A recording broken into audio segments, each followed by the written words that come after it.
Good morning. Complete the following videos. You may pause at any time. Once you complete it, restart the video and we will go over your answers. Piece of Domino's has a diameter of 10 inches. If the piece is divided into 8 slices, what is the area of each slice? Round your answer to the nearest whole number. We have a diameter of 10 and a radius of 5. Using the formula area equal pi squared, we're going to square 5, which is 25 times 5 gives us 78.53. And we're going to divide that by 8 and get approximately 8 to 9 inches per slice. Number 2, in a bag of marbles, there are 10 gray, 3 white, and 2 black. What is the probability of pulling out a white, not replacing it, and then pulling out another white? There are 15 marbles, 3 white. If I take one out and keep it, I have 2, and a total of 14. 3 times 2 is 6. 15 times 14 is 210. For an answer of 1 over 35. On the blueprint, the scale drawn has 1 inch is equal to 4.5 feet. If the wall has a height of 4 inches on the blueprint, what is the height of the wall in feet? I set my ticket up inches over feet. 1 over 4.5 is equal to 4 over x. I get 1x is equal to 18. X is equal to 18 feet. Determine the area of the figure. We have 2 figures here, so we're working on the inside. We've been working the perimeter up to this point. So we're going to use this, even though it's a diameter for this circle, semicircle, it is also a side of the, or a length of the rectangle. So the formula is area equals pi squared divided by 2, or 1/2 area equals pi squared. Radius squared is 4 times pi, which gives us 12.56 divided by 2 gives us 6.28. And the formula for area is area equals length times width. A equals 4 times 7, or 28. So if I add 28 and 6.28, it should give me 34.28. We will be reviewing circles, angles, and triangles today. What are the parts of a circle and how can they be used to solve problems? Take a few minutes to solve for the 2 circles on the top. And then I'm going to slide down so you can see the other problems, and you're going to wind up solving 4 problems in all.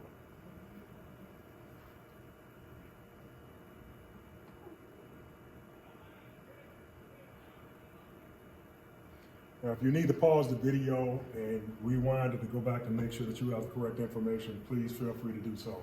When you finish, restart the video and then we'll go over your answers. Now, the diameter was given to us, or the radius is given to us at 6.5, so the diameter is 13. Using the formula C equals pi d, 13 times pi gives me 40.84. And using the formula A equals pi squared, 6.5 squared times pi gives me 132.73. This circle, the diameter is given to you. So the diameter is 17 and the radius is 8.5. Using the circumference formula, C equals pi d. The diameter times pi gives me 53.40.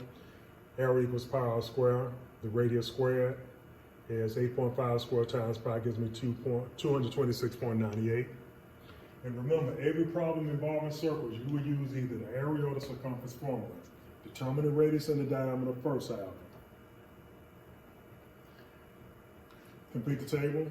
So here the diameter is given to us of 12, so we have a radius of 6. So we have a circumference of 37.69 using the circumference equals pi d formula, but it's a semicircle, so we must divide it in half and get an answer of 18.84. We have area equals pi squared, so we take the radius and square times pi and get 113.09, but it's a semicircle, so we divide that in half and get 56.54 square centimeters. Second one, the radius is given to us of 7.5, which makes the diameter 15. Using the circumference formula, we get 47.12, but it is a semicircle, so we divide it by 2 and get 23.56. Area equals pi squared. When we apply 7.5 squared times pi, we get 176.781, but it's a semicircle, so we must divide by 2. That gives us 88.35 square millimeters. Just to review, complementary angles are like right angles. They have sums that add up to 90 degrees. Vertical angles are equal, opposite, congruent angles. Supplementary angles are just like straight angles. Their sums, the angle sum equal up to 180 degrees. Take a few minutes to solve the following problems, pause the video, and once you've completed it, restart the video and we'll check your answers. Angle A and angle B are complementary. If angle A measures 2n minus 10 and angle B measures 20, determine the value of n. Set my problem up this way. I see that I got a negative 10 and a positive 20, so that gives me positive 10. So my problem is set up. This forms a 90-degree angle. So I subtract 10 and I get 8 and I divide it by 2 and it gives me an answer of n is equal to 40 degrees. And if you add them together, you will see that it indeed does give you 90-degree angle. Angle X and angle Y are opposite angles. If angle X has a measurement of 2x plus 15 and angle Y has a measurement of 75, what is the value of X? These are vertical angles. So I start with 75, it's equal to 2x plus 5, I subtract 5 from both sides, that gives me 70 divided by 2, gives me that X is equal to 35 degrees. Angle A and angle B are located on a straight line. If angle A measures 2x minus 15, angle B measures x, what is the value of x? This is a straight angle or supplementary angle. I have 2x here plus 1 more x gives me 3x minus 15. I'm going to add 15 to both sides. That gives me 195 divided by 3. Angle X measures 65 degrees. Determine the value of n. I'll solve this two ways. The first way I solved it, I took the interior angle of a triangle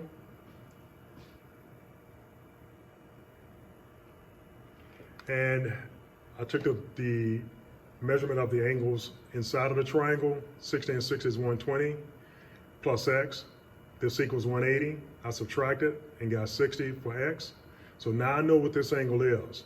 So this is an obtuse angle. So if I take 60 plus n and subtract 60 from both sides, that measurement is 120. Triangle review. The sum of triangles, the sum of the three angles of a triangle is 180 degrees, and the two shorter sides of a triangle must be greater than its third side. And your classwork today is to complete the Bitly, is geometry review. I've also included my web address. It's BLUPHI2005.weebly.com. And I'm going to also include that in the remind notice that I sent out to you all. I think I sent it out yesterday. So go in there and check that. And if you still don't have it, please let me know. If you have any questions during this time, please feel free to reach out to me. And I hope everybody has a safe and healthy break from school. And hopefully everything will get back to normal. We can get back to work. All right.